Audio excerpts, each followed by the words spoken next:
আসসালামু আলাইকুম রহমতুল্লাহ। আমার প্রিয় সহকর্মীবৃন্দ, আজকের সম্মানিত চেয়ার, সামনে উপবিষ্ট জাতির গর্বের, অহংকারের সশস্ত্র বাহিনীর অবসরপ্রাপ্ত কর্মকর্তাবৃন্দ, ভাই এবং বোনেরা, সাংবাদিক বন্ধুগণ, আজকের এই সময়টা জাতির কাছে খুবই গুরুত্বপূর্ণ একটি সময়। 190 বৎসরের গোলামির জিঞ্জির ছিঁড়ে উপমহাদেশ স্বাধীনতা লাভ করেছিল। সামান্য কয়েক মিনিট বা ঘন্টার ব্যবধানে পাকিস্তান এবং ভারত নামের আলাদা আলাদা দুটো রাষ্ট্রের জন্ম হয়েছিল। পাশাপাশি পার্শ্ববর্তী অনেক দেশও স্বাধীনতা অর্জন করেছিল। ওই দিন যে ভূখণ্ডটি পূর্ব পাকিস্তান ছিল, সময়ের পরিক্রমায় আজকে এটি বাংলাদেশ। 23 বছর পাকিস্তানের একটি প্রদেশ হিসেবে আমরা একসাথে চলেছি। সেই সময়টা যারা পশ্চিম পাকিস্তানে ছিলেন, তারা পূর্ব পাকিস্তানের জনগণের সাথে ইনসাফপূর্ণ আচরণ করেননি। এই ডিসপ্যারিটির বিরুদ্ধেই একটা নীরব দ্রোহ ছিল 70-এর নির্বাচন। পরবর্তীতে এই নির্বাচনের হাত ধরেই আমাদের মুক্তিযুদ্ধ, অসংখ্য জীবনদান, বিপুল ক্ষয়ক্ষতির মধ্য দিয়ে পুনরায় দ্বিতীয় স্বাধীনতা বাংলাদেশের জন্ম। এখানে লক্ষণীয় বিষয়, 71-এর মুক্তিযুদ্ধে কোনো সিভিলিয়ানের মুখ দিয়ে মুক্তিযুদ্ধের ঘোষণাটা প্রচারিত হয়নি, হয়েছে আপনাদের মুখ দিয়ে। আপনাদেরকে স্যালিউট।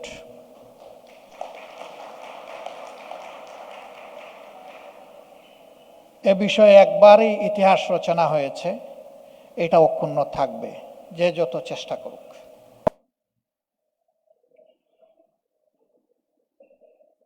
অনেকে এই বিষয়টাকে অগ্রাহ্য করতে চান, ম্লান করতে চান। এটা আনজাস্ট, এটা হয় না। অবশ্যই এ দায়িত্ব ছিল রাজনীতিবিদদের। তারাই দায়িত্ব পালন করলে সেনাবাহিনীর একজন অফিসারকে এগিয়ে আসার প্রয়োজন হতো না। তারাই দায়িত্ব পালন করেননি বলেই সেনাবাহিনীর একজন অফিসার এই মহান দায়িত্ব পালন করেছেন। জাতির জন্য তার এই অবদান কেউ অস্বীকার করলে আসলেই নিজেকে ভুলে যাওয়ার শামিল হবে। এই জাতির গর্বের দৌড়ে আরো কিছু নাম অবশ্যই গৌরবের। মুক্তিযুদ্ধের সময় যিনি নেতৃত্ব দিয়েছিলেন, আপনাদেরই অগ্রজ জেনারেল আতাউল গনি উসমানী, তাকেও এই জাতির মানসপট থেকে ভুলিয়ে দেওয়ার চেষ্টা করা হয়েছে। তার জায়গাটার স্বীকৃতিও দেওয়া হচ্ছে না। স্বাধীনতার পতাকা প্রথম উত্তোলন করেছিলেন একজন যুবক, তার নামটাও আসে না, আসম আব্দুর রব। যার যেখানে অবদান, তার স্বীকৃতি না দিলে ভবিষ্যতে এ জাতির জন্য কেউ এগিয়ে আসবে না এবং কোনো বীরেরও জন্ম হবে না। বীরদেরকে অবশ্যই আমাদের স্বীকৃতি দিতে হবে, সম্মান জানাতে হবে। এই স্বাধীনতা যুদ্ধে অংশগ্রহণ যারা করেছিলেন, তারা কেউ বাঁচার আশায় লড়াই করেননি, বরঞ্চ তারা জীবন উপহার দিয়ে একটা স্বাধীনতা আনার জন্য লড়েছিলেন। আপনাদেরও এই 3 গর্বের বাহিনীর বিপুল সংখ্যক সহকর্মী তারা জীবন দিয়ে দুনিয়া থেকে বিদায় নিয়েছেন লড়াইয়ের ময়দানে। তারা সহ যারাই 71 সালে এ লড়াই করে জীবন দিয়েছেন। মহান রবের দরবারে দোয়া করি আল্লাহ তাদের সকলকে শহীদ হিসাবে কবুল করুন। আহত হয়েছেন, পঙ্গু হয়েছেন, তাদের প্রতি আজীবন জাতি হিসাবে আমরা যেন কৃতজ্ঞতা প্রকাশ করতে পারি, আল্লাহ আমাদেরকে সেই তৌফিক দান করুন এবং আল্লাহ তাআলা তাদেরকেও দুনিয়া আখিরাতে সম্মানিত করুন। বাংলাদেশের স্বাধীনতা, সার্বভৌমত্ব এবং প্রতি ইঞ্চি মাটির নিরাপত্তা বিধানের জন্য এই বাহিনী লড়াই করেছে। লড়াই করতে গিয়ে পার্বত্য চট্টগ্রামে অসংখ্য অফিসার এবং জওয়ানকে জীবন দিতে হয়েছে। তার হিসাব নিশ্চয়ই সশস্ত্র বাহিনীর কাছে আছে। তারা জীবন দিয়েছেন, কিন্তু 1 ইঞ্চি মাটি কাউকে দেননি। আমরা তাদের প্রতি কৃতজ্ঞ, তাদেরকেও স্যালিউট জানাই। আমরা দোয়া করি আল্লাহ তাদেরকেও শহীদ হিসাবে কবুল করুন। দেশে অসংখ্য সার্ভিস আছে, কিন্তু একটা মাত্র সার্ভিস যেখানে ঢুকার সময় নিয়ত করে শপথ নিয়ে ঢুকা হয়, আমি জীবন দেব আমার দেশের জন্য, জাতির জন্য। আর কোনো সার্ভিসে এই ইন্টেনশন, এই এক্সপ্রেশন, এই কমিটমেন্ট থাকে না। আমি ডিসেম্বরের সম্ভবত 4 তারিখ আমরা আরেকবার বসেছিলাম এই আঙ্গিনায়, একটু ছোট পরিসরে। সেখানে বলেছিলাম, আপনাদের তুলনা অন্য কারো সাথে নয়, আপনাদের তুলনা আপনাদের সাথে। আপনি তো অসম কারো সাথে তুলনা করতে পারেন না। আর কোন সার্ভিসে মানুষ জীবন দেওয়ার জন্য শপথ নিয়ে আসে? অন্য কোনো সার্ভিসে এই নজির নেই, এ বাস্তবতা নেই। 24-এর এই জটিল দিনগুলোতে সেনাবাহিনীর দায়িত্বপূর্ণ ভূমিকার কারণে এটা আমার এবং আমাদের দলের পারসেপশন, জাতি নির্ঘাত একটা সিভিল ওয়ার থেকে রক্ষা পেয়েছে। এখানে শুধু সার্ভিং অফিসার বা যারা এখন আছেন সেনাবাহিনী বা সশস্ত্র বাহিনীতে তারা না, যারা ইতিমধ্যে সশস্ত্র বাহিনী থেকে অবসরে গিয়েছেন অথবা জোর করে যাদেরকে অবসরে পাঠানো হয়েছে, তাদের সকলেরই দায়িত্বপূর্ণ সাহসী ভূমিকা ছিল। এই ভূমিকার জন্য আবারও আপনাদেরকে স্যালিউট। 3 তারিখ থেকে শুরু করে আপনারা যে ভূমিকা রেখেছেন, 3, 4 এবং 5 তারিখ, এই ভূমিকাটা না রাখলে সম্ভবত আজকে বাংলাদেশে এই হলে এখানে দাঁড়িয়ে আমি কথা বলতে পারতাম না। সম্মানের সাথে আপনাদেরকে একটুখানি দাওয়াত দিয়ে এখানে হাজির করতে পারতাম না। সেই পরিবেশ এই বাংলাদেশ উইটনেস করত না।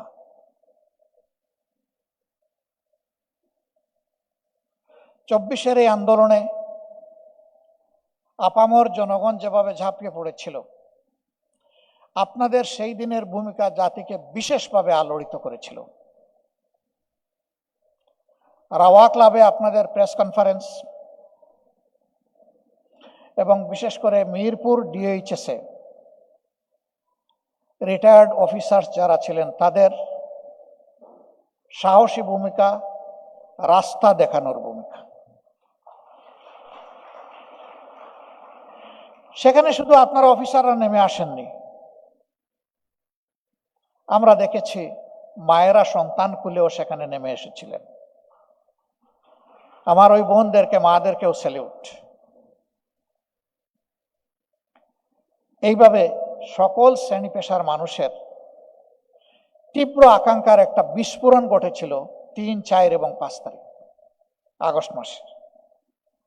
এই সময়টা বাংলাদেশ জামাতে ইসলামী ছিল এই দেশের সবচেয়ে মজলুম দল।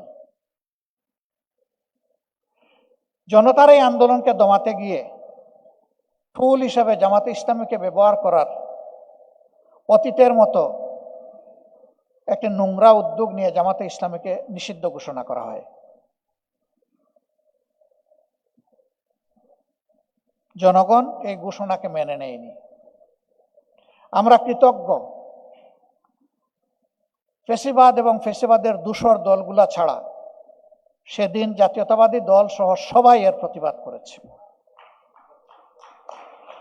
সকলকে মোবারকবাদ। আমরা সেই দিনগুলোতে মিলেমিশে একাকার হয়ে দল রক্ষার জন্য নয়, দেশ এবং জাতি রক্ষার জন্য লড়াই করেছি। আমরা সিদ্ধান্ত নিয়েছিলাম এই আন্দোলনে যদি আমাদের কোনো অবদান থাকে, সেটি জাতির প্রতি ভালোবাসার উপহার, সেটি দায়িত্ব পালনের একটা সুবেনির, এবং সেটি আমাদের পলিটিক্যাল মরাল রেসপন্সিবিলিটি। বিশ্বাস করি আমাদের যেটুকু দায়িত্ব ছিল সেদিন হয়তো ওইটুকু পালন করতে পারিনি। আমাদের ঘাটতির জন্য আমরা আল্লাহর কাছে ক্ষমা প্রার্থী, আমরা এদেশের জনগণের কাছে ক্ষমা প্রার্থী। আপনারা সাক্ষী, আজ পর্যন্ত আমরা এই পরিবর্তন, বিপ্লব, গণ অভ্যুত্থান আমরা যে ভাষায় বলি, তার কোনো ক্রেডিট দল হিসাবে আমরা দাবি করিনি। বরঞ্চ আমাদের বর্তমান সরকার প্রধান দেশের বাইরে কোনো একটি দেশে গিয়ে যখন কোনো একজন বিপ্লবের অংশীদারকে মাস্টার মাইন্ড বলেছিলেন, আমিই প্রথম ব্যক্তি, আমি বলেছিলাম এখানে কোনো ব্যক্তি মাস্টার মাইন্ড আমরা মানি না। যদি এক ব্যক্তিকে মাস্টার মাইন্ড করা হয়, বাকি সকলের অবদানকে আন্ডারমাইন করা হবে, ওটা আমরা মানি না। এখানে বাংলাদেশের বিপ্লবী জনগণ সবাই মিলে আমরা মাস্টার মাইন্ড।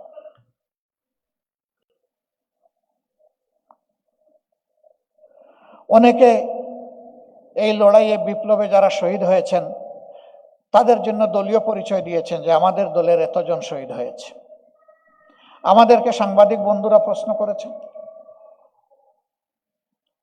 যে আপনাদের কতজন। আমরা বলেছি ইন এ ইনডিফারেন্ট ওয়ে, সবাই আমাদের, বাট আমাদের দলের নয়, এই জাতির। আমরা শহীদদেরকে কোনো দলীয় পরিচয় দিতে চাই না, তারা এই জাতির সম্পদ। দলীয় পরিচয় দিলে তাদের সম্মানকে খাটো করা হবে। আমরা সেই সম্মানের জায়গায় তাদেরকে রাখতে চাই।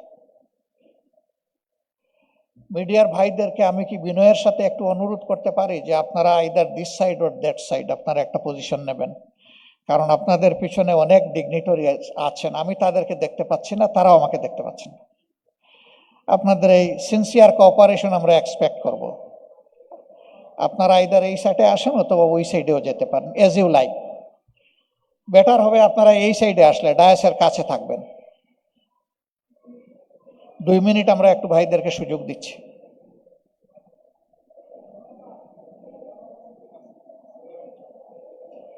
হ্যাঁ, না আমি দেখতে পাচ্ছি না, আমার অডিয়েন্স দেখতে হবে তো আমাকে। না, অসুবিধা হবে না, এনারা যদি নিতে পারে ওনারাও পারবে, আমি আশা করি। আচ্ছা, পিছনে যারা আছেন মিডিয়ার কাভারেজের জন্য নাকি ওখানে দাঁড়িয়ে আপনাদেরকে ডিস্টার্ব করলে ভালো হবে, আপনারা কি একটু স্যাক্রিফাইস করবেন তাহলে নাকি?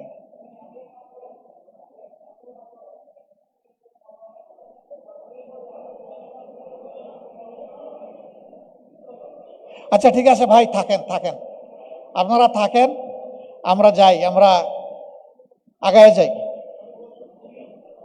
সম্মানিত, জি প্লিজ আপনারা বসে যান ভাই, সবাই বসে যান। থাকুক, ওনারা থাকুক, ওনাদের জন্য একটু অসুবিধা হয়ে যায় জায়গাটা শিফট করলে। হ্যাঁ, প্রবলেম নাই, থাকুন। আশরাফ ভাই আপনিও বসে যান প্লিজ। তাই আমি বলছিলাম যে জাতি হিসাবে মাথা যদি উঁচু করে আমাদেরকে দাঁড়াতে হয়, তাহলে মাথা উঁচু করে দাঁড়ানোর নেতৃত্ব যারা দিবেন তাদেরকে আমাদের কনসিভ করতে হবে, অন্তরে ধারণ করতে হবে শ্রদ্ধার সাথে। এর কোনো বিকল্প নাই। আমাদের প্রিয় সেনাবাহিনীকে আমরা ওই জায়গায় পেয়েছি, আমরা এটাকে নিয়ে আরো এগিয়ে যেতে চাই। বাংলাদেশের কালচারে কিছু বিষয় বেমানান, কেন জানি কোনো একটা জায়গায় কনফিডেন্সের অভাব, এটা মাঝে মাঝে পরিলক্ষিত হয়। সে ফর এক্সাম্পল,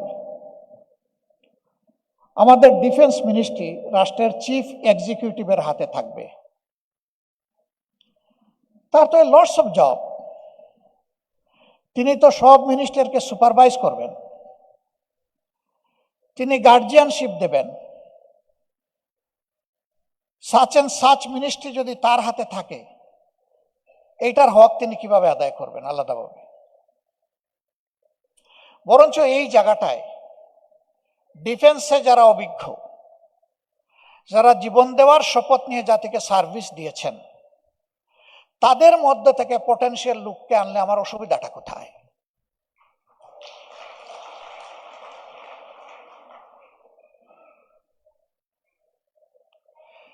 তারা তখন ফিল করবেন আমরা যে জাতির জন্য গভীর আস্থা এবং ভালোবাসা নিয়ে জীবন দেওয়ার শপথ নিয়েছিলাম, সেই জাতি আমাদেরকে দারুণভাবে শ্রদ্ধার সাথে ফিল করে।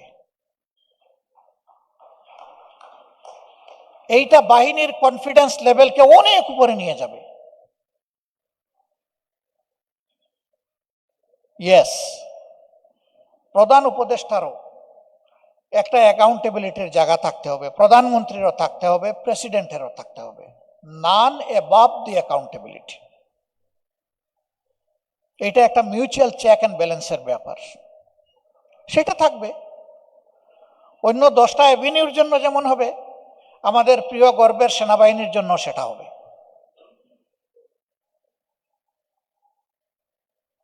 দেশের ভিতর মেনটেন করব সকল মিনিস্ট্রি নিয়ে, কিন্তু দেশের সীমানা অক্ষুণ্ণ রাখবে এই বাহিনী। সীমানা ঠিক থাকলে ভিতরের ফাংশন ঠিক থাকবে, সীমানা ঠিক না থাকলে ভিতরের ফাংশন এলোমেলো হয়ে যাবে। এই রিকগনিশন অবশ্যই দিতে হবে। কেউ যদি মনে করেন আমি খোলামেলা কথা বলা মানুষ, যে সেনাবাহিনীর হাতে ওইগুলা সব তুলে দিলে যে কোনো সময় গদি উল্টে যেতে পারে, তুলে না দিয়েও তো গদি উল্টে যায়। গদি কি উল্টে নাই? গদি উল্টার মতো পরিবেশ সৃষ্টি হলে গদি কিন্তু উল্টে যায়। তো গদির ভয় না করুন, দেশটাকে ভালোবাসুন। আপনাকে গদিতে বসিয়েছে জনগণ, তাদের লাইফ, ওয়েলথ এন্ড ডিগনিটি পাহারাদারি করার জন্য। সেই জায়গার জন্য রাষ্ট্রের এই 2টা গুরুত্বপূর্ণ দিক, শাসন যন্ত্রে যারা থাকবেন আর দেশ রক্ষায় যারা থাকবেন, তাদের মাঝে বোঝাপড়া হতে হবে একদম পয়েন্ট টু পয়েন্ট। এখানে সামান্য কোনো গ্যাপ হলে দেশ ক্ষতিগ্রস্ত হবে।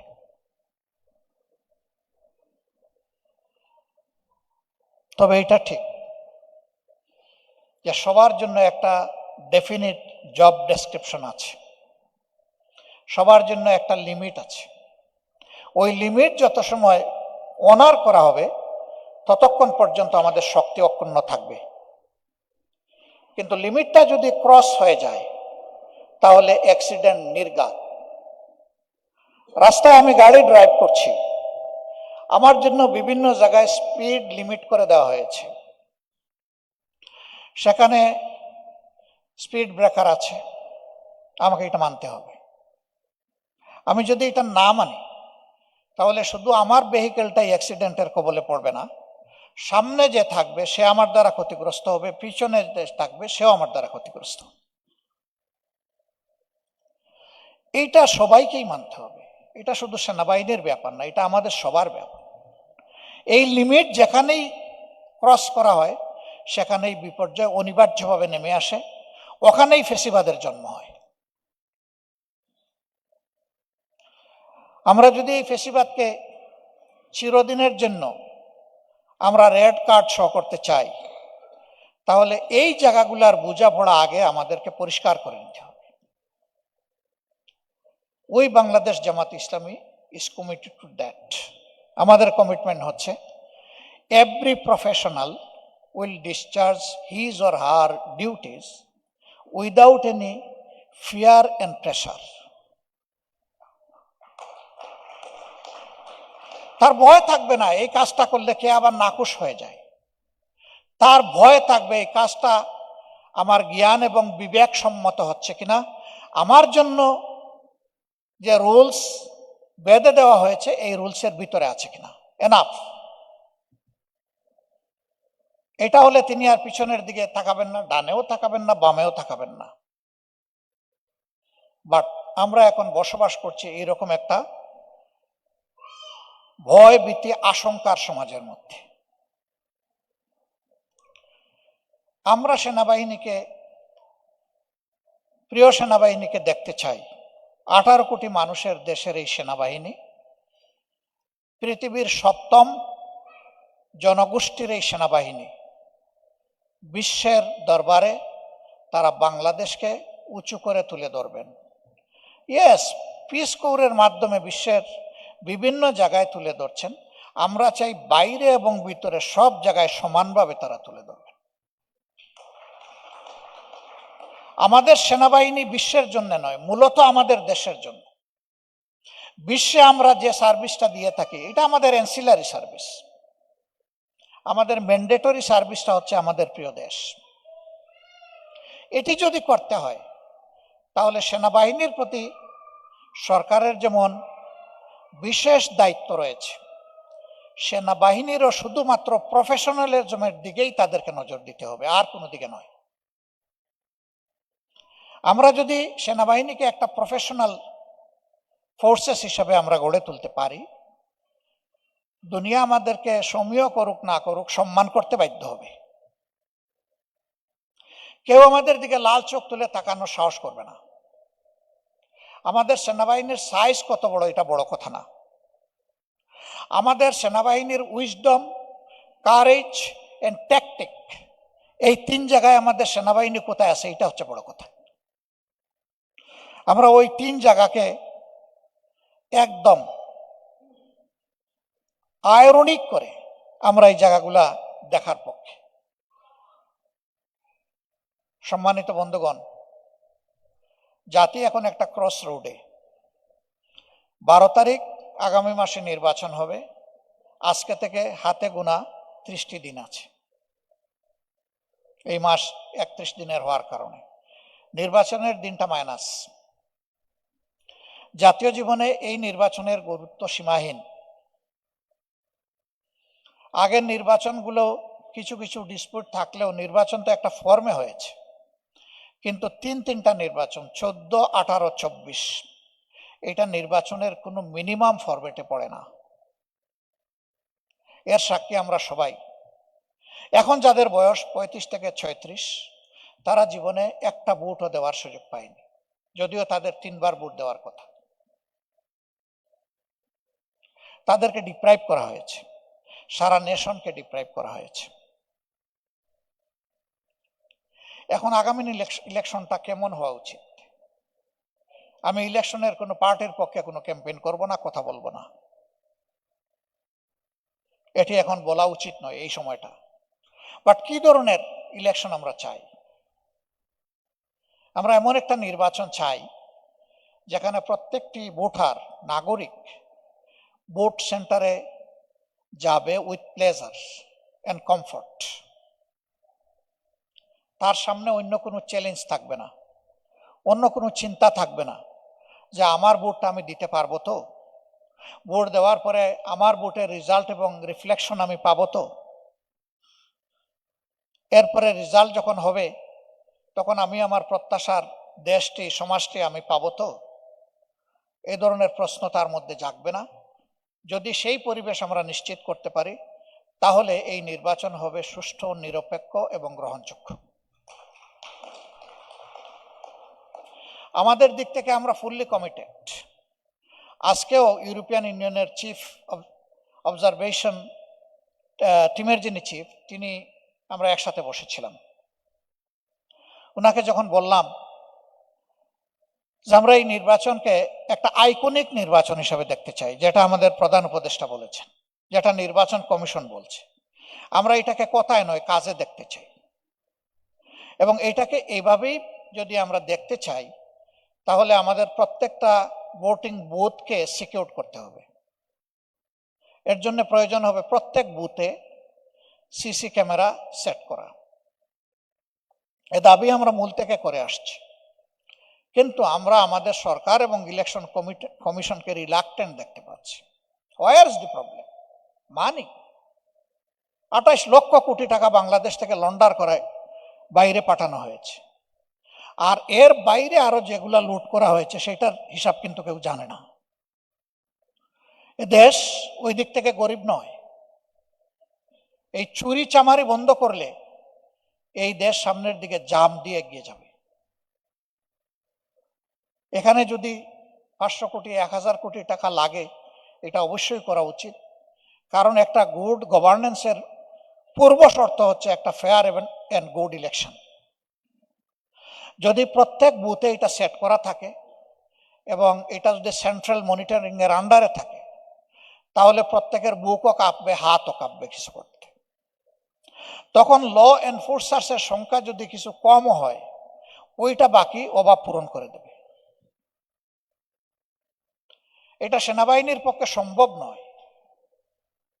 আমাদের দেশে 40,000 42,000 সেন্টারে এইরকম সেনাবাহিনী ডিপ্লয় করা, এটা আমরাও বুঝি এটা সম্ভব না, কিন্তু ওই সেনা সেখানে সিট করে দিলে সেনাবাহিনীরই গ্যাপটা ফিল আপ করে। এখন পর্যন্ত আমাদের সরকার এটা শুনছেন না। আমরা কিন্তু আমাদের জনগণের উপর গভীর আস্থাশীল, 100% আস্থা আছে আমাদের জনগণের উপর। জনগণ যাকে পছন্দ তাকে ভোট দেবে,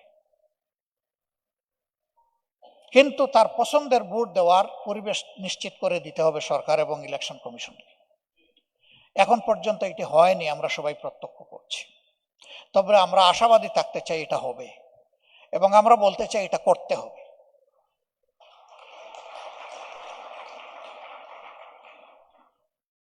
কেউ যদি না পারেন তার সরে যাওয়া উচিত, যে পারবে সে এসে করুক,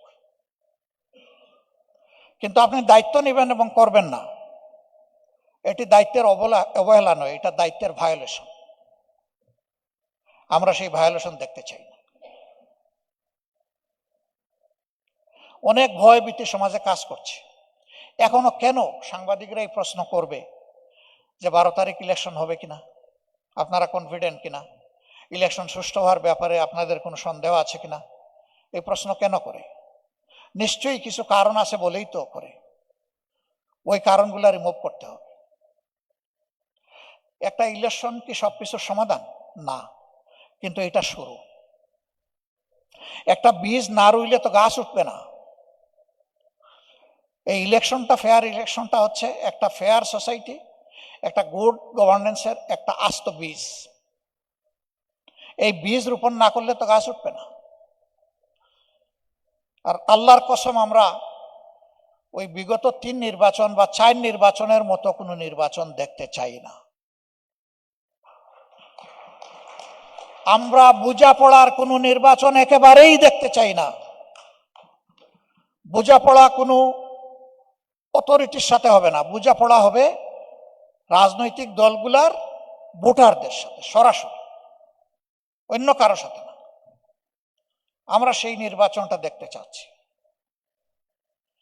যদি আমরা সবাই মিলে সচেতন দেশবাসী, আমরা যদি সচেতন থাকি, আমাদের বিশ্বাস যদি কেউ কোনো ধরনের মেকানিজম করার চিন্তা মাথায় এসেও থাকে, তারা পালাতে বাধ্য হবে ইনশাআল্লাহ। আমরা ইয়াংদেরকে কথা দিয়েছি, জীবনে 2-4টা হলেও তো ভোট আমরা দিতে পেরেছি, তোমরা পারোনি। এবার তোমরা ভোট দিবা, আর তোমাদের ভোটের আমরা পাহারাদারি করব। আমরা পাহারাদারি করব তোমাদের ভোটের, তোমরা পাহারাদারি করবো আমাদের জাতির। এই দায়িত্ব তোমাদেরকে নিতে হবে।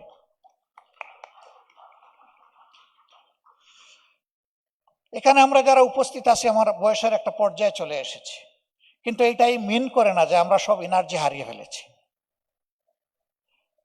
আমি সম্মানিত ভাইদের সাথে যখন হাত মিলাচ্ছিলাম, তখন মনে হচ্ছিল এখনো তিনি যোদ্ধা।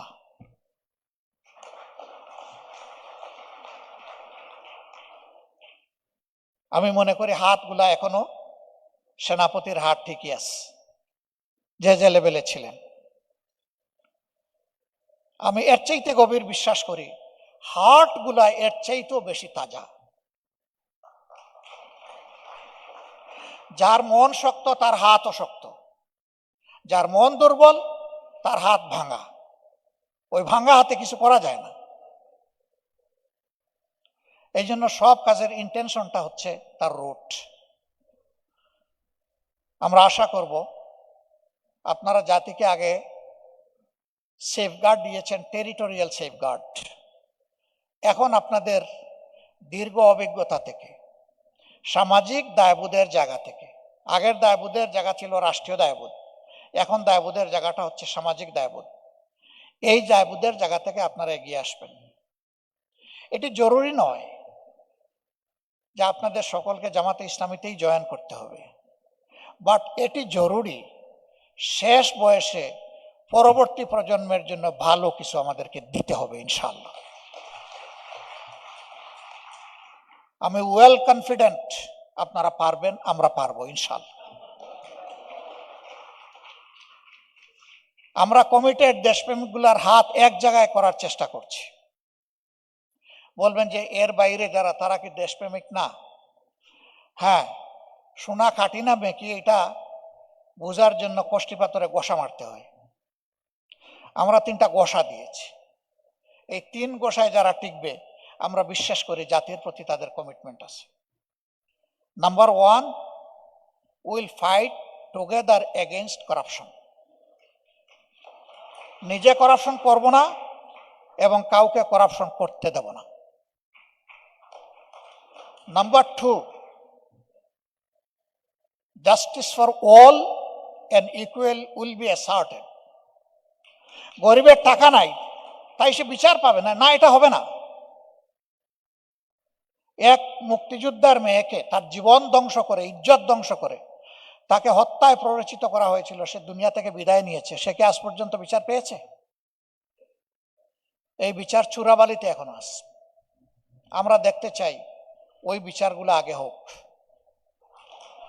আমরা দেখতে চাই না দুর্নীতির লেজ ধরে টানাটানি করা হচ্ছে। আমরা দেখতে চাই দুর্নীতির কান ধরে টান দেওয়া হয়েছে।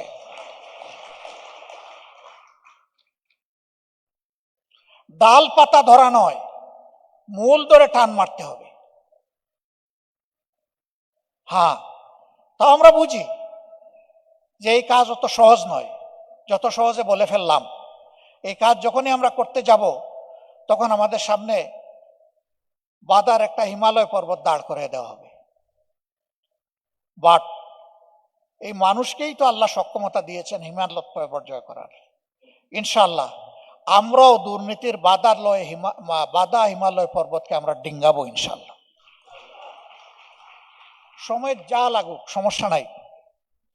জীবন একবারের জন্য, একজনই শুধু 2বার এই পৃথিবীতে আসবেন, দ্বিতীয় আর কেউ আসবেন না।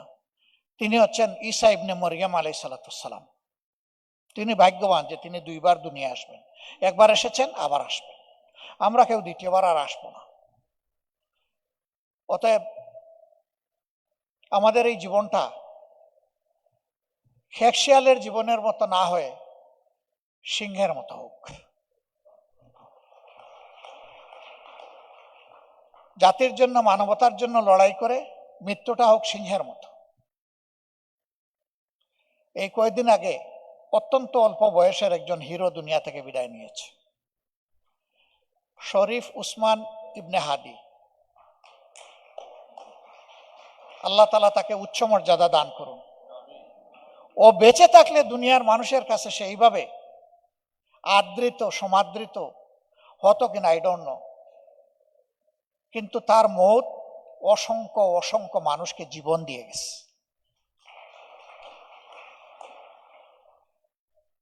আমরা এইরকম সন্তানদের নিয়ে গর্বিত। 24-এর লড়াইয়ে 4 বছরের শিশু থেকে শুরু করে 62 বছরের বৃদ্ধ পর্যন্ত নিহত হয়েছে। আমরা তাদের প্রত্যেকের ঘরে বাড়িতে পৌঁছার চেষ্টা করেছি। এর মধ্যে 62 ভাগ মানুষ তারা একেবারেই নুন আনতে পান্তা ফুরায়। কেউ একজন রাস্তার ছোট্ট হকার, কেউ রিক্সা চালক, কেউ ঠেলা চালক, কেউ গার্মেন্টস কর্মী। এই সংখ্যাটা হলো 62%। আমি একটা ফ্যামিলিতে গিয়েছিলাম রাজশাহী। সে নারায়ণগঞ্জে একটা গার্মেন্টস ফ্যাক্টরিতে চাকরি করতো, একজন শ্রমিক। বাড়িতে গিয়েছে 3 দিন আগে। সে গিয়েছে 1 তারিখ, সে শহীদ হয়ে গেছে 4 তারিখ। পানির একটা কলসি আর একটা ছোট্ট গ্লাস নিয়ে, প্লাস্টিকের গ্লাস নিয়ে সে গিয়েছে রাস্তায় যারা তাদেরকে পানি খাওয়ানোর জন্য, পান করানোর জন্য। এক পর্যায়ে তার পানি পান করানো শেষ, কলসি খালি হয়ে গেছে, ওঠা রেখে সেও তাদের সাথে মিশে গেছে। ফায়ার ওপেন হওয়ার পর এখানে স্পটেই 4 জন মারা গেছে, এর মাঝে সে একজন। তার ফ্যামিলির কাছে যখন গেলাম, তার আরেকজন ভাই আছে, সে রিক্সা চালায়, বৃদ্ধা মা আছেন এবং কম বয়সী একজন তরুণী স্ত্রী আছেন। তারা সকলেই আসলেন কষ্ট বুকে নিয়ে। জিজ্ঞেস করছিলাম এক একজন করে। যখন তার স্ত্রীকে জিজ্ঞেস করলাম, মা তুমি কেমন আছো, খুব ধরা গলায় ভারী কণ্ঠে বলল, আল্লাহর রহমতে ভালো আছি এবং কিছুটা ভালো ফিল করছি, আপনি আমাকে মা বলে অ্যাড্রেস করেছেন। আমি তো ভালো আছি, কিন্তু কিন্তু বলে সে ব্রেকডাউন করলো, এখন আর কথা বলতে পারে না।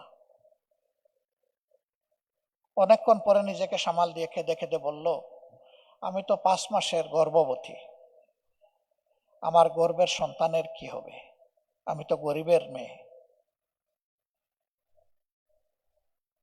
কিন্তু ওই ছেলেটা যে গিয়ে জীবন দিয়েছে, সে ফিরে তাকায়নি। আমি রিক্সাওয়ালার ভাই, আমি গরিবের মেয়ের স্বামী, আমি এক দুঃখিনী মায়ের সন্তান, সে ওই দিকে তাকায়নি। সে তাকিয়েছে আপনার আমার দিকে, গোটা সমাজের দিকে, বাংলাদেশের জনগণের দিকে, মানুষের অধিকারের দিকে।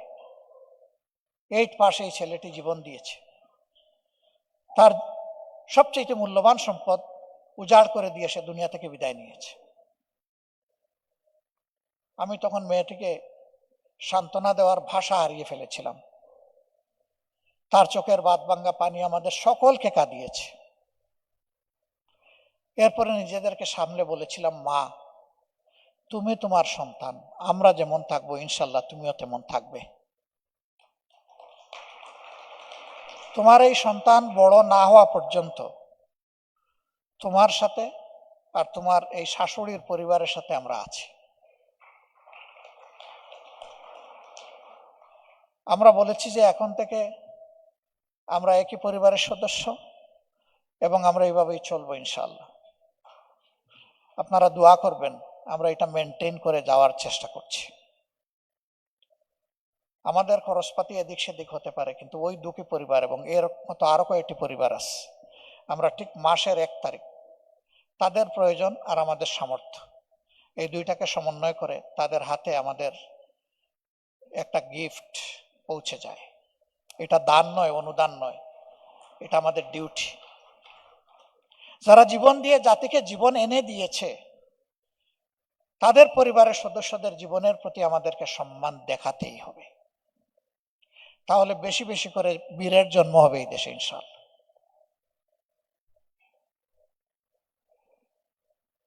আমরা আজকে আপনাদের কাছ থেকে, আমার কথা এখানেই শেষ করছি, আমরা আমাদের দেশকে একটা ফরওয়ার্ড লুকিং দেশ হিসাবে দেখতে চাই। আমাদের পরবর্তী প্রজন্মের হাতে একটা নিরাপদ দেশ তুলে দিতে চাই। এই দেশের বুকে আর কোনো বেকারের মিছিল এবং মুখ দেখতে চাই না। আমরা চাই সুশিক্ষা এবং প্রশিক্ষণের মধ্য দিয়ে প্রত্যেকটা তরুণ তরুণীর হাতকে দেশ গড়ার কারিগরের হাতে পরিণত করতে। শিক্ষার পাঠ চুকানোর সাথে সাথে বেকার ভাতা নয়, তার হাতে যেন কাজ পৌঁছে যায়, সেই দেশটি আমরা দেখতে চাই। বেকার ভাতা দিয়ে একটা অলস কুড়ে জাতি আমরা তৈরি করতে চাই না। এটা কারোর জন্য সম্মানেরও নয়। তবে হ্যাঁ, সমাজে স্পেশাল নিড গ্রুপস যারা আছেন, যারা কিছু করার এবিলিটি নাই, তাদের জন্য রাষ্ট্রীয় দায়িত্ব অবশ্যই আমরা পালন করার চেষ্টা করব ইনশাআল্লাহ, যদি আল্লাহ আমাদেরকে সেই সুযোগ দান করেন। এটা আল্লাহ তাআলার ফয়সালার বিষয়।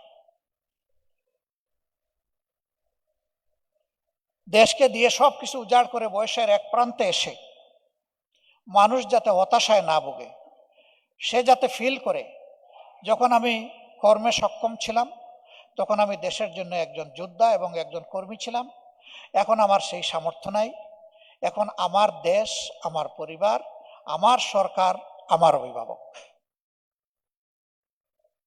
এই ফিলিংসটা বাস্তবতার মাধ্যমে, মুখের কথায় নয়, আল্লাহ আমাদেরকে সুযোগ দিলে ইনশাআল্লাহ আমরা করব। এবং আমরা বিশ্বাস রাখি দুর্নীতি বন্ধ করে গুড গভর্নেন্স যদি আনা যায়, জাস্টিস যদি এস্টাবলিশ করা যায়, এটা খুব দূরের বিষয় নয়।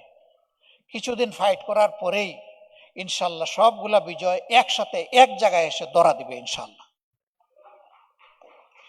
আল্লাহর কসম, মহান আল্লাহ সাক্ষী, আমরা জামাত ইসলামীর বিজয় চাচ্ছি না, আমরা এই দেশের 18 কোটি মানুষের মুক্তি এবং বিজয় কামনা করছি।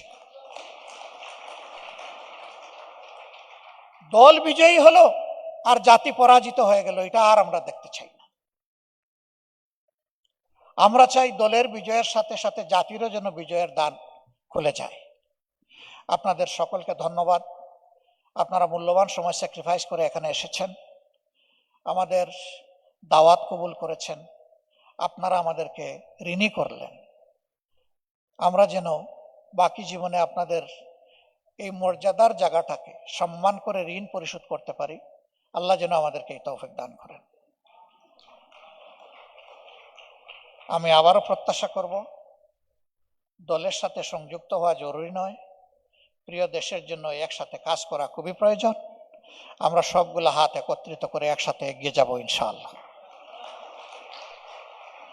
যুদ্ধের ময়দানে যেমন আপনারা ভয় করেননি, সামনে এগিয়ে গেছেন, আগামীর সামাজিক অপকর্মকারীরা যে বাধা দিবে ইনশাআল্লাহ ওটাতেও আমরা ভয় করব না, আমরা যোদ্ধার মনোভাব নিয়ে লড়ে যাব এবং আমরা বিজয়ী হব ইনশাআল্লাহ।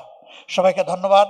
এখন মন খুলে আপনারা আমাদেরকে পরামর্শ দেবেন, আপনারা আমাদেরকে কিভাবে দেখতে চান, আমাদের কি করণীয়।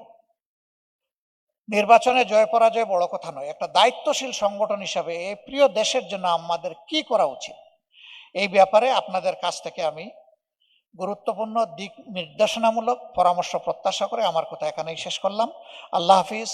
বাংলাদেশ জিন্দাবাদ। আসসালামু আলাইকুম রহমতুল্লাহ।